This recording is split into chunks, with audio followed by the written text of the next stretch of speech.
வணக்கம். மீண்டும் உங்களை சந்திப்பது மிக்க மகிழ்ச்சி அடைகிறேன்.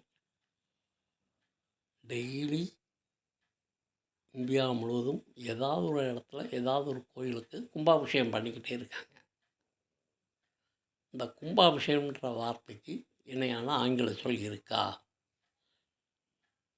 அப்படின்னா இருக்குது. அப்படி இந்த கும்பாபிஷேகம்ன்ற ஒரு தமிழ் வார்த்தைக்கு இணையான ஆங்கில சொல் இருக்குது. அதுக்கு என்ன பேருன்னா கான்செக்ரேஷன். CONSECRATION.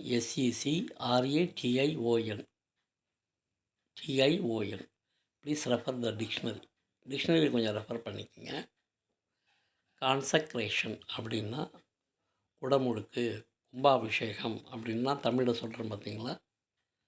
இதுக்கு இங்கிலீஷில் உள்ள வார்த்தை தான் கான்சக்ரேஷன். ரொம்ப முக்கியமான வார்த்தை. ஏன்னா அடிக்கடி தமிழ் பேப்பரில் நாளைக்கு நேற்று பிள்ளையார் கோயிலில் கும்பாபிஷேகம் நடந்ததுன்னு, ஆனால் இங்கிலீஷ் பேப்பரில் கான்சக்ரேஷன் வாஸ் ஹெல்டு அப்படின்னு தான் போடுவான். ஸோ இது ரொம்ப முக்கியமான வேர்டு. இதை மனப்பாடம் பண்ணி வச்சுக்கோங்க. மறக்காமல் சப்ஸ்கிரைப் பண்ணுங்கள், லைக் பண்ணுங்கள், ஷேர் பண்ணுங்கள். உங்களுக்கு என்ன தோணுதோ அதை கமெண்ட்டில் கொடுங்க. தேங்க்யூ.